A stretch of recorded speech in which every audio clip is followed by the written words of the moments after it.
सबसे शॉकिंग बात जो है वो ये है कि जिस इंसान ने कल हमला किया उस इंसान को पुलिस ने छोड़ दिया। ऐसा हुआ?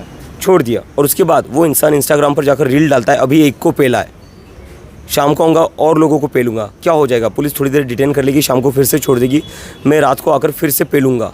और जब मैंने पुलिस को बोला ये इस इंसान को आप अरेस्ट क्यों नहीं कर सकते, तो वो कहते हैं ऐसे नहीं चल सकता, हम ऐसे अरेस्ट नहीं कर सकते, अगर आपको अरेस्ट करवाना है तो कोर्ट चले जाइए।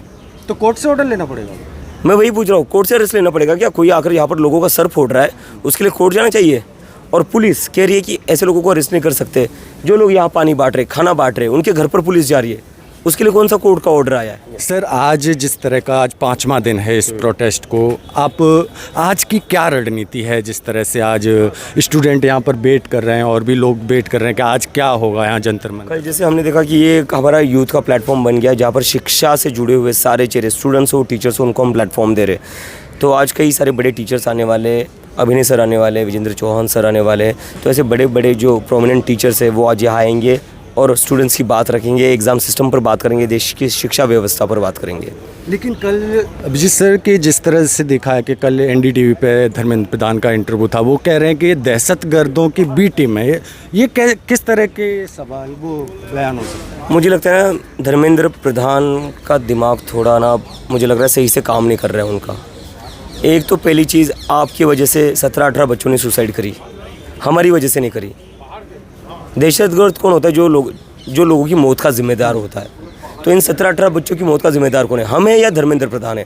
हम तो उन बच्चों के लिए जस्टिस मांग रहे हैं, तो हम कैसे दहशतगर्द हो गए? मुझे लगता है धर्मेंद्र प्रधान को ऐसी बेतुकी बातें करने की जगह, ऐसे रिडिकुलस स्टेटमेंट देने की जगह ना, अपना काम ठीक से कर लो। और काम तो ठीक से हो नहीं रहा है ना, तो रिज़ाइन कर दो यार, ऐसी रिडिकुलस बातें क्या कर रहे हो आप? लेकिन जब एक सवाल ज़्यादा उठता है कि छात्रों की हम बात करते हैं, फ्री एजुकेशन, अच्छी शिक्षा की हम बात करते हैं, लेकिन जब हम इन सभी चीज़ों को देखते हैं, हम भी स्टूडेंट रहे हैं, आगे चीज़ें हमारे आने वाली जनरेशन, तो उनके मन में भी रहता है ना कि इंडियन से जो एजुकेशन सिस्टम पूरी तरह से कोलैप्स हो रहा है। क्या लगता है? हाँ सर, लग तो ऐसे रहा है पूरी तरह से कोलैप्स हो रहा है, क्योंकि आज मुझे देश में बता दीजिए कौन सी ऐसी एक सरकारी एग्जाम है जिसका पेपर लीक नहीं होता है। नीट तो खैर अभी चर्चा का विषय बना हुआ है। सीबीएसई तक में प्रॉब्लम है। सीबीएसई में प्रॉब्लम है। सीबीएसई सबसे अच्छा जिसे हम और जिस पर सबसे ज़्यादा लोग निर्भर करते हैं वो है रेलवे और पुलिस कांस्टेबल की भर्ती। उनमें तो इतना ज़्यादा स्कैम चलता है सर, 15-15 लाख में सीटें बिकती है।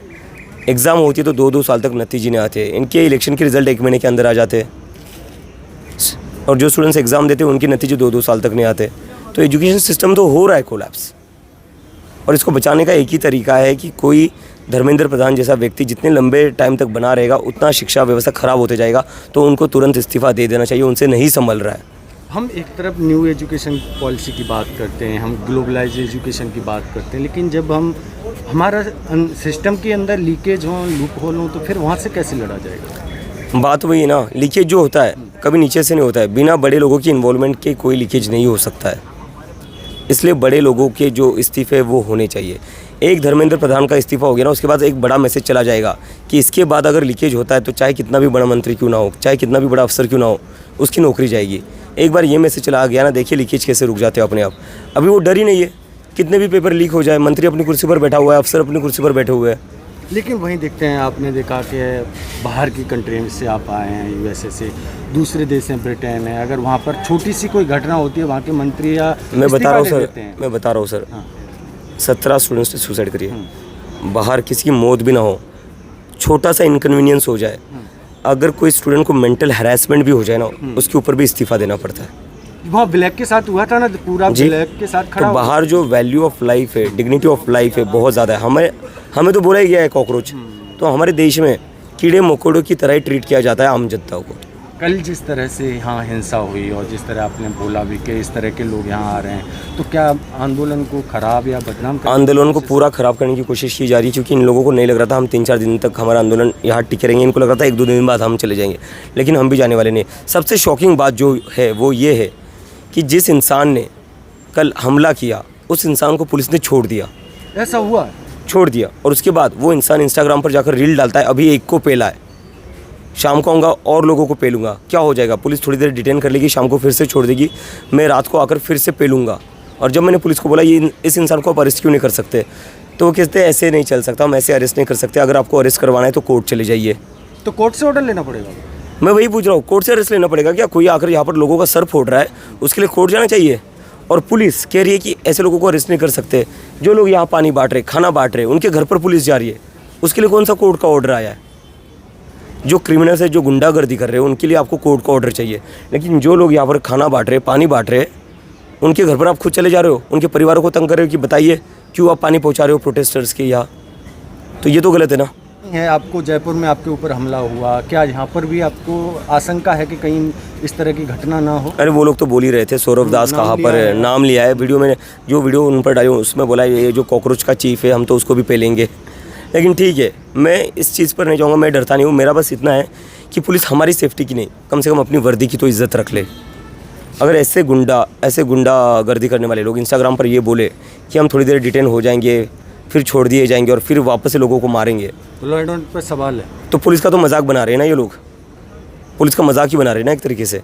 तो हमारी सेफ्टी के लिए नहीं, वर्दी की इज्जत के लिए तो एक्शन ले लीजिए, इन लोगों को अरेस्ट कर लीजिए। चलिए, आपने देखा कि जिस तरह से जो कॉकरोच जनता पार्टी की तरफ से जो अभिजीत दीपके जी हैं, उन्होंने अभी किस तरह से अपनी बात रखी और अपनी बात को लेके बोला है कि जिस तरह से धर्मेंद्र प्रधान ने जो बयान दिया है कि जो आंदोलन चल रहा है कॉकरोच जनता पार्टी का, ये दहशतगर्दों की बी टीम है। अब दहशतगर्द कौन है ये धर्मेंद्र प्रधान ने बोला है, और जहाँ पर ये स्टूडेंट हैं, अब इनमें से आपको कोई दहशतगर्द लग रहा हो तो ये तो बहुत बड़ी बात है।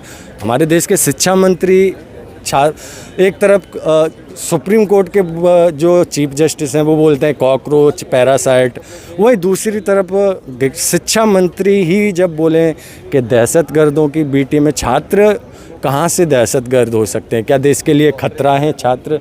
जो इस तरह के जो एनडीटीवी पर बयान दिया गया या चीज़ें हैं, आप ही समझ सकते हैं, आप जान सकते हैं कि किस तरह से इन मुद्दों को लेके आज छात्र सड़कों पर हैं। कल जिस तरह से देखा कि यहाँ पर हिंसा भी देखने को मिली, और यहाँ पर जिस तरह से अभिजीत दीपके जी ने अपना अभी बताया कि यहाँ पर माहौल को ख़राब करने की कोशिश की गई, लेकिन और दूसरी तरफ बताया कि पुलिस प्रशासन पूरी तरह से अपनी रिस्पॉन्सिबिलिटी नहीं निभा रहा है। इसकी वजह से ये सब चीज़ें हो रही हैं। तो ये जंतर मंतर आज सुबह का नज़ारा है और आज 5वां दिन है इस प्रोटेस्ट को लेकर जंतर मंतर पर एक अलग है। आज जैसे अभिजीत जी ने बताया है कि जो अभिनय सर हैं वो आने वाले हैं, विजेंद्र चौहान हैं वो आने वाले हैं, और भी कई